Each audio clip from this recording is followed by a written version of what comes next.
में महिला तस्करी के मामले में पकड़ी गई सरगना साजदा से पूछताछ में उसके नेटवर्क का खुलासा हो सकता है। अभी तक उसने यह माना है कि उसके दूसरे राज्यों में दलालों से कनेक्शन है। वह लड़कियों से देह व्यापार भी कराती थी और उन्हें दूसरे राज्यों में भेजने के लिए ग्राहक ढूंढती थी। उसके लिए दिल्ली में हमेशा एक घर किराए पर उपलब्ध रहता था। यह गिरोह वैवाहिक विज्ञापनों के जरिए भी अपने ग्राहक तलाश करते थे। विज्ञापन देखकर ज्यादा उम्र के लोगों से संपर्क करते थे। ऐसे कितने लोगों को उन्होंने लड़कियां बेची है, इसका खुलासा अभी नहीं हुआ है, लेकिन पुलिस का दावा है कि जल्द ही बड़ा खुलासा हो। कांग्रेस के वरिष्ठ नेता अहमद पटेल का कल निधन हो गया। पटेल को कांग्रेस अध्यक्ष सोनिया गांधी के करीबी नेताओं में गिना जाता था। पटेल के निधन पर सोनिया गांधी ने कहा, पटेल एक ऐसे कामरेड, निष्ठावान सहयोगी और मित्र थे जिनकी जगह कोई नहीं ले सकता। उनका पूरा जीवन कांग्रेस को समर्पण था। सोनिया गांधी ने एक शोक संदेश में कहा, श्री अहमद पटेल के जाने से मैंने एक ऐसा सहयोगी खो दिया है जिनका पूरा जीवन कांग्रेस पार्टी को समर्पित था।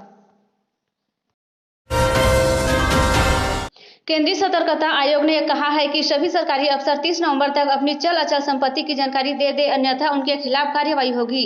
जानकारी देने में देरी पर कड़ी नाराजगी जताते हुए सीवीसी ने इस महीने की आखिरी तारीख की डेडलाइन तय कर दी है। सीवीसी ने सोमवार को जारी आदेश में कहा है कि संपत्ति की जानकारी दाखिल न करना किसी कर्मचारी के खिलाफ अनुशासनात्मक कार्रवाई करने का पर्याप्त आधार है।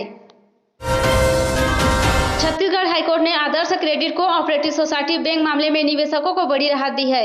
कोर्ट ने केंद्र सरकार के रजिस्ट्रार और परिसमापक मामले के निराकरण के निर्देश दिए हैं।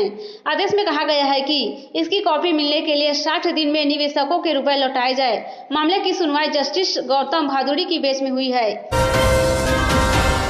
राष्ट्रीय राजधानी में रेल पटरियों के किनारे बसी लगभग 48,000 झुग्गी बस्तियों को अभी नहीं हटाया जाएगा।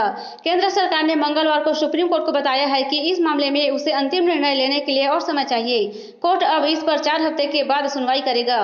केंद्र सरकार ने पीठ को भरोसा दिलाया है कि इस दौरान अतिक्रमण हटाने की कार्रवाई नहीं की जाएगी। दिल्ली एनसीआर में वायु प्रदूषण का स्तर बढ़ने में बड़ी हिस्सेदारी आसपास के राज्यों में पराली के जलने की है। इसे रोकने को लेकर केंद्र सरकार ने 2 साल में लगभग 1800 करोड़ रुपए खर्च किए, लेकिन इसके बावजूद पंजाब में पराली जलाने की घटनाएं 46% बढ़ गई। हालांकि हरियाणा में पिछले साल के मुकाबले 28% की कमी आई है। दिल्ली पुलिस ने किसानों को दिल्ली में किसी तरह का मोर्चा निकालने और प्रदर्शन करने पर प्रतिबंध लगा दिया है। दिल्ली पुलिस ने ट्वीट कर कहा है कि अगर किसान बिना अनुमति के दिल्ली में आते हैं तो उन पर कानूनी कार्रवाई की जाएगी। किसानों के जंतर मंतर पर प्रदर्शन की मांग को भी दिल्ली पुलिस ने खारिज कर दिया। दिल्ली पुलिस 26 व 27 नवंबर को दिल्ली की सभी सीमाओं को सील भी कर देगी। जम्मू कश्मीर प्रशासन ने दावा किया है कि नेशनल कॉन्फ्रेंस पार्टी के नेता और जम्मू कश्मीर के पूर्व मुख्यमंत्री फारूक अब्दुल्ला और अमर अब्दुल्ला ने सरकार की अवैध जमीन पर कब्जे किए और उस पर अपना आवास और दफ्तर खड़े करवाए। प्रशासन ने जांच के आधार पर कहा है कि रोशनी एक्ट के तहत अवैध तरह से फायदा पाने वालों में फारूक अब्दुल्ला की बहन सुरैया मट्टू, जम्मू श्रीनगर में स्थित नेशनल कॉन्फ्रेंस के दफ्तर और एक समय कांग्रेस के मालिकाना हक वाला एक ट्रस्ट भी शामिल है।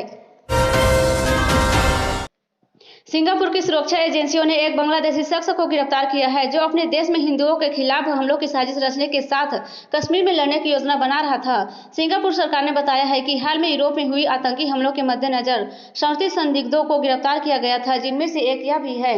सिंगापुर के गृह मंत्रालय ने कहा है कि सोशल मीडिया पर भड़काऊ पोस्ट कर समुदायों में अशांति फैलाने वाली पोस्ट की जाँच कर इन लोगों को पकड़ा गया। इनमें से 14 सिंगापुर के हैं जबकि 23 विदेशी है।